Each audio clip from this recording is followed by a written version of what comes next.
If you do enough GORUCK events, eventually you will have to build an apparatus. And that apparatus will most likely be used to move a 55-gallon drum, also known as a barrel.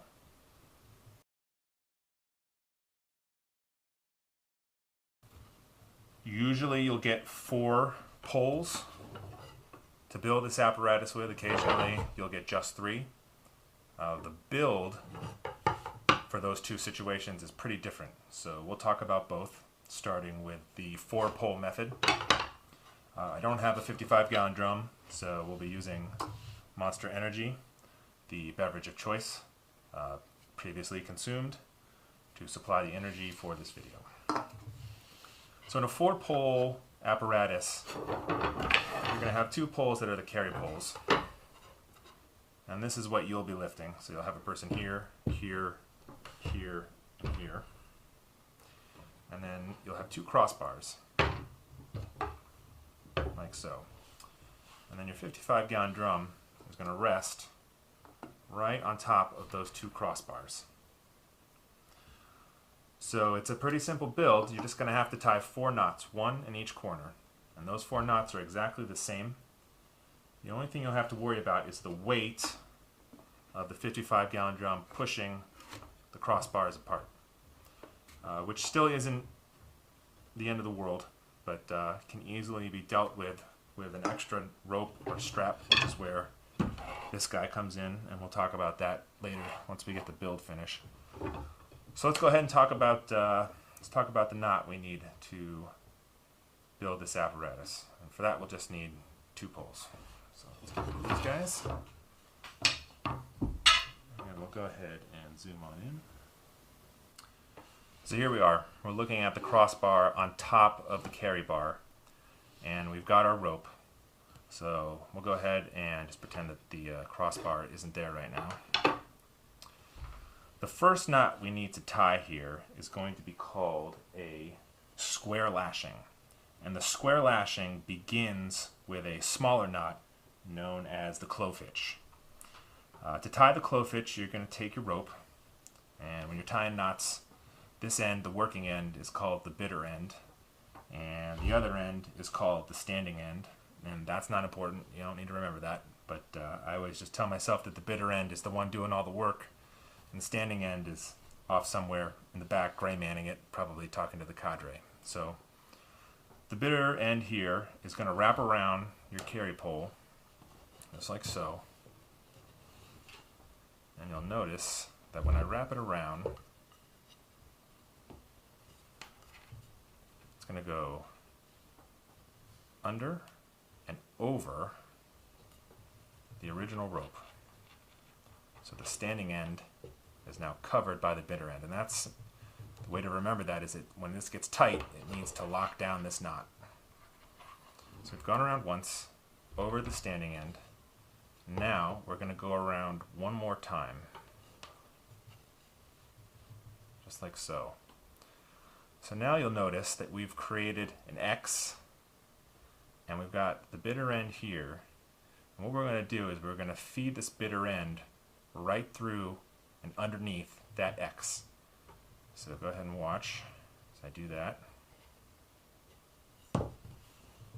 Feeds right through, and then I'm going to hold both ends and I'm going to pull it tight. And that is how you tie the clove hitch, which is the starting portion of the square lashing. And that is how we anchor this rope down. So you can see it's pretty friggin' tight.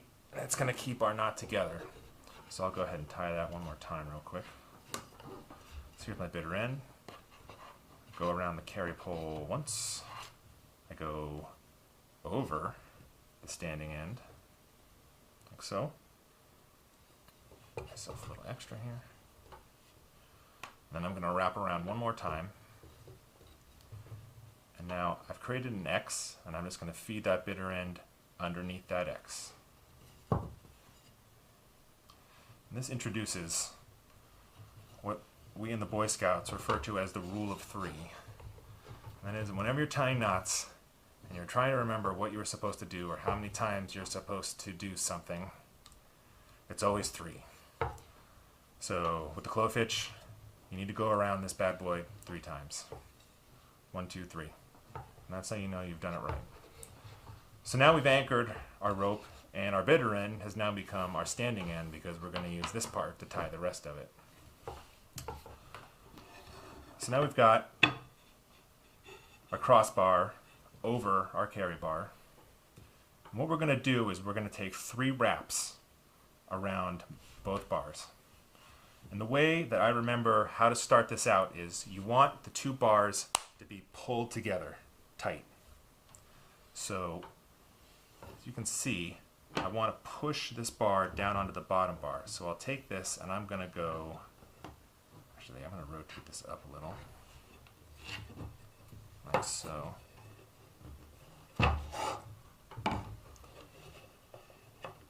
I'm going to go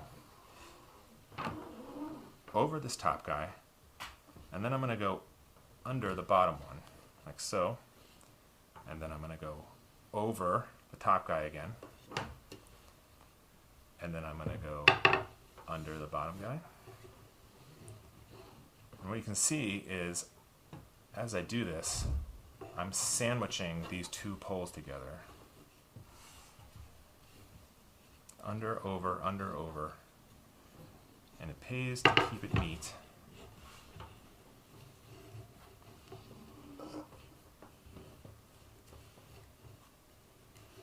So as I'm tying it, I'm squeezing the 2 poles together. And once again, the magic rule of 3 applies. So I want to see 3 complete wraps over each pole. So right now, 1, 2, 3, 1, 2, 3, 1, 2, 3, 1, 2, 3, and then there's my clove hitch, kind of squeezed between the 2 of them. But we're not done yet. And I'm not doing it now, but it does pay every time you do this to pull it tight. The tighter these ropes are, the better it's going to be. And the better job it's going to do holding. I really haven't been cranking down on it. Bye, barrel. But when you're actually tying this knot, you want to be cranking down on each one of these over-unders to keep it tight. The next step, in order to keep this knot even tighter, is to do what we call frapping. So, as you can see, I've got the standing end here, and I've been going clockwise around this knot. I'm going to reverse it, and now I'm going to start going counterclockwise. But instead of going over and under, I'm just going to go around. And guess how many times I'm going to go around? That's right, 3. So I've reversed direction, and now all I'm doing is wrapping it around once, and then crank down twice, crank down 3 times, crank down. As you can see, that guy's pretty loose, so I should have cranked down harder on that phase, but we'll ignore it. And that's it. So now we have to tie off the excess we've got here. So I'm going to bring it around a little farther. And guess which knot I'm going to use to anchor it down? That is the clove hitch. You are correct. So I'm just going to go around once. I'm going to go around twice. As you can see, I've made the X. Bring it back. And this time, I'll find the bitter end. I'm going to go right through that X.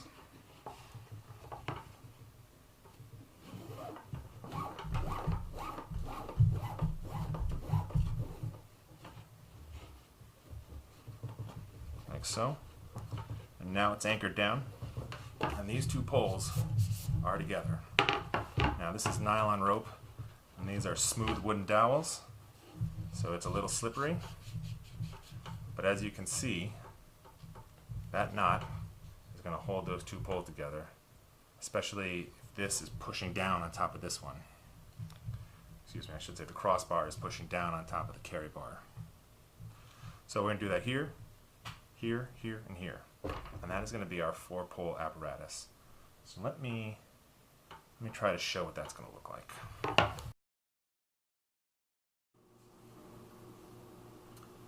Okay, I went ahead and finished off knot, all 4 knots, all 4 square lashings, so you can see what the finished product should look like. So you've got your crossbars, 1, 2, 3, 4, and then your barrel would just roll up right there on top and sit on these 2 bad boys. To keep it in this position, we're going to need another knot called a trucker's hitch. That's a little too much to go into in this video. Try to keep it contained. So for now, there you go. That's your 4-pole apparatus. There's 2 other things worth mentioning. As the barrel pushes down, it's going to try to force these 2 crossbars out. Like, sorry, buddy. Like so. I think the best way to deal with that is to use a strap like this, which we will have. And if you don't have this in the future, just to use rope to tie these 2 bars together. So one goes under, and it just, this is a climbing anchor, so this can clip back onto itself right here. And then on this side, if you got another carabiner, do the same thing, or you can just feed it through itself like so. And that'll keep these 2 together, and it also creates a cradle for that barrel to sit in. The other thing worth mentioning is that sometimes they'll give you really cheap, slick nylon rope, and these poles will be fence posts from a chain link fence. So the nylon can be super slick and the pole can be super smooth. So it's very easy for these to start sliding around. So something like this to keep your crossbars together, very important. And then I've also seen, if you've got time, a lousy clove hitch, just running a piece of paracord from here to here, right up next to the crossbar to help keep the carry poles from sliding out. Really can make a big difference, keeping the shape of your apparatus. So there you go. That's a 4-pole apparatus. Let's go ahead and take a look at a 3-pole apparatus. Okay, 3-pole apparatus. Pretty simple. You're going to have your axle, where if you have wheels, they'll probably be going. And you'll take these 2 guys and you're going to set them on top of the axle and crossed. And the A-frame that you're building here is actually going to be pretty small, because when you set the barrel down, you're going to want the barrel resting on the axle and resting on the 2 crossed members. So just like that. And then you'll be able to run a rope over the barrel and pull it down onto those 3 members. So probably one over like so, and then another one over right about there. It can be pretty fast. So as you can see, we're going to need 3 knots. Now these 2 are the square lashings that you just learned, so nothing new to learn there. You can get away with a square lashing here as well, but I'm going to show you another knot which is a little bit faster and very easy, and is very good for when you have 2 poles that start out like this and you want them to get tighter as you twist them out like so. And that, my friends, is the shear lashing. So let's go ahead and do that. Get rid of the axle. So the shear lashing starts off with our favorite knot, the clove hitch. So let's go ahead and tie that. So I go over and under, and then over the standing part. So I've got my X, and I'll go around one more time for loop number 3. And I'll just pull both sides together like so. 1, 2, 3, and we're done. Stay tight, buddy. Alright, so now I'm just going to take the other pole and I'm going to bring it right next to it. Now I'm going to wrap it around at least 3 times. On this one, it's probably a little bit better to go 6. So there's 3, 4, 5, 6. So then we've got our 3 loops. Now, do you remember frapping from the square lashing? That's what we're going to do.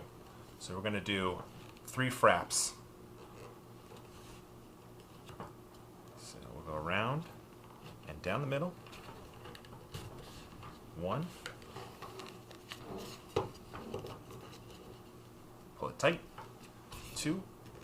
And once again, every time you do one of these, pull it tight. I haven't been doing that, but this is really small and it's hard to do. But in reality, this will be much larger, so jacking down on it will be easier. So that's 1, 2, 3 fraps. There you go. Now we gotta finish off this standing end, this bitter end onto the other pole. Guess which knot we're gonna use? That's right, the clove hitch. So just make a loop. And then I'm gonna go over. Fortunately, the diameter of my rope is almost the same size as my pole, so this is a little more difficult than it will be in the real world.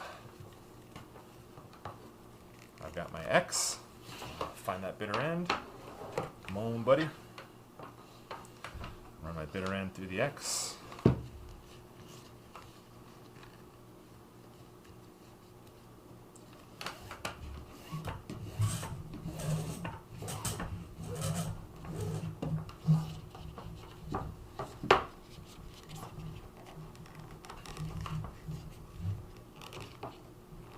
And if that ends up being up there as opposed to right here, no big deal. You just, when you're frapping, you'd end your frap there and then tie your clove hitch right there. Makes no difference whatsoever. So you've got a shear lashing, and now when you twist it apart, it actually tightens itself. And you can put your axle on right here. You can see you can put a square lashing there and a square lashing there. And if you've got any wheels, the wheels are going to go on the outside. And if you've got 2 wheels for each side, you're going to need that knot I mentioned before, known as the trucker's hitch, to pull those 2 tires together. And that's it. That's the A-frame apparatus for a 3-pole carry. Slide this up. Barrel is going to sit right here. And that's it.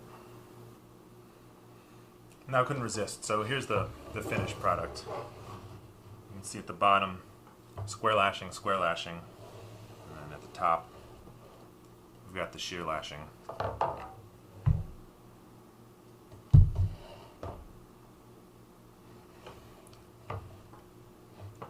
And you just put your wheels, if you've got them, slide them on here and here. Every once in a while, I'll hear people tell you that you should put the wheels on the inside. I've had really lousy success with that in the past. It's easier to have the wheels on the outside, so you can take them off and adjust them and tighten the knots, or if for some reason you have to carry it, which can arise, it's a lot easier with the wheels removable. So there you go, A-frame apparatus. I had one more quick thought about what happens when you get 4 poles and you get wheels. So in the 4-pole apparatus we showed before, that's more designed for a situation where you have no wheels and you're going to have to carry it. But there are situations where you're going to get 4 poles and you're going to get wheels as well. When that happens, I've had a lot of luck with taking building the A-frame, and then taking the 4th pole and running it across right about there, and lying the barrel down like so. If you go this way, the barrel has a tendency to roll back and hit the wheels, which is going to be a real pain in the butt. So if you go longitudinally, the wheels can be on either side of the barrel, and you can lash the barrel down here and here, and that works out pretty well. So that's it. Filed up. Thank you.